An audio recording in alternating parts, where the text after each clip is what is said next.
जब नीट का पेपर आएगा आप क्या बोलोगे कि मैं नीट का सिलेबस नहीं कवर कर पाया क्योंकि मेरा बैकलॉग हो गया था? क्या आप ये बोल पाओगे? जब नीट का पेपर आएगा, नीट 2024 आपको देना है ना सबको, जब नीट का पेपर आएगा तो क्या बोलोगे कि मेरा पूरे साल का बैकलॉग है? नहीं, उसको बैकलॉग नहीं बोलेंगे, आप बोलोगे मैं पढ़ नहीं पाया इस साल। अभी आपका नीट का पेपर होगा 2024 का और आप सिलेबस नहीं कंप्लीट कर पाओगे, रिवीजन नहीं कर पाओगे, तो आप रीज़न क्या बताओगे कि मेरा बैकलॉग हो गया? तो उसको बैकलॉग नहीं कहते बेटा, उसको बोलते हैं कि मैं पढ़ नहीं पाया पूरा, मैंने शायद उतना समय नहीं दिया जितना रिक्वायर्ड था नीट की तैयारी के लिए, जो हो सकता हो कुछ और बच्चों ने दिया हो और वो सिलेक्ट हो गए हों। जब तक आप अपने कल को नहीं भूलोगे, आपका कल आपको नहीं भूलेगा। जब तक आप अपने अतीत से पीछा नहीं छुड़ाओगे, आपके अतीत के दर्द आपका पीछा नहीं छोड़ेंगे बेटा। आपका पिछले ड्रॉप में सिलेक्शन नहीं हुआ, उसके पिछले ड्रॉप में सिलेक्शन नहीं हुआ, ये सारा जो बोझ है ना, ये सारा जो दर्द है, जो बोझ है, ये एकदम सीने पे लगने लगा होगा। जब माता पिता सुबह शाम देखते होंगे इस साल क्या कर रहा है बेटा, जब अड़ोस पड़ोस वाले पूछते होंगे आपके माता पिता से कि इस साल आपकी बेटी, इस साल आपका बेटा क्या कर रहा है, नीट के लिए तैयारी कर रहा है, पड़ोसी क्या बोलता होगा, पिछले साल क्या कर रहा था, नीट के लिए तैयारी, और उसके पिछले साल नीट के लिए तैयारी, और उसके पिछले साल नीट के लिए तैयारी। और फिर वो पड़ोसी ऐसे स्माइल देके चला जाता होगा। वो पड़ोसी असल में आपके माँ बाप और आपके हालात पे हंसी उड़ाते हुए, आपका मजाक उड़ाते हुए, आपको नीचा दिखाते हुए चला जाता होगा कि फिर से नीट के लिए ड्रॉप कर दिया, फिर से नीट के लिए ड्रॉप कर दिया। आप सुन रहे हो, जो दिन भर आप घुटते हो, दर्द होता है, आपको जो परेशानी होती है कि मेरा पिछले साल सिलेक्शन नहीं हुआ, उसके पिछले साल सिलेक्शन नहीं हुआ, आप अपने बीते हुए कल को लेके अब परेशान मत हो बेटा, क्योंकि आप अपने बीते हुए कल को अब बदल नहीं सकते हो। अपने बीते हुए कल को लेके बिल्कुल परेशान मत हो, क्योंकि आप अपने बीते हुए कल को अब नहीं बदल सकते हो। हाँ, अपने आने वाले कल को आप बदल सकते हो।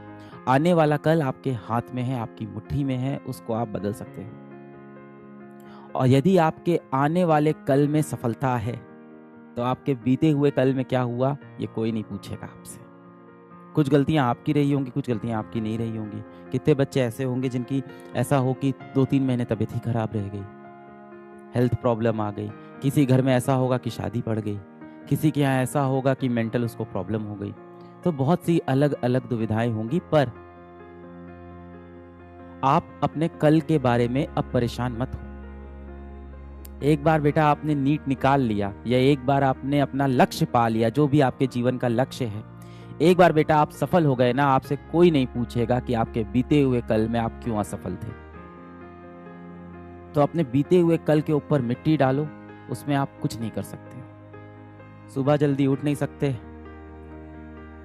रात में देर तक जागना ही जागना है। दिन भर पढ़ाई करते हो पर क्या पढ़ा पता नहीं चलता। मोबाइल पे लगातार रील्स देख रहे हैं, शॉर्ट्स देख रहे हैं, पर इसके बाद भी कोई चीज़ ऐसी नहीं है जो दिमाग में बची हो, ऐसी कोई चीज़ नहीं है जो दिमाग में बस गई हो। पूरे दिन किसी दोस्त के साथ व्हाट्सएप पे बात कर रहे हैं, पर इसके बाद भी जीवन में कोई सच्चा दोस्त नहीं बना। सोशल मीडिया पे किसी के साथ कमेंट खेले जा रहे हैं, पर असल में सामने वाला लड़की है या लड़का है ये भी नहीं पता है। और आज तो ज़माना ऐसा आ गया है कि आपको ये भी नहीं पता कि जिसके साथ आप कमेंट खेल रहे हो, जिसके साथ आप मैसेज खेल रहे हो, वो इंसान है या एआई है। पूरे दिन आलस लगता है, पढ़ने का मन नहीं करता है, मोबाइल चलाओ तो लगता है कि पढ़ाई क्यों नहीं कर रहा हूँ, डिप्रेशन आने लगता है। पढ़ाई में कॉपी उठा के बैठो तो पढ़ने का मन नहीं, फिर हाथ में मोबाइल पकड़ लेते हैं, एक लूप में फंस गए हैं। इसी तरह से काली अंधेरी रात आ जाती है, रात में 3-4 बजे तक जगते हैं, आंखें नीचे से काली पड़ रही है, अंदर से आंखें लाल हो रही है, सो जाते हैं, सुबह फिर देर से उठते हैं। यही तो चल रहा है ना जीवन में। This should be your best and last attempt, best and last attempt for NEET होना चाहिए ये।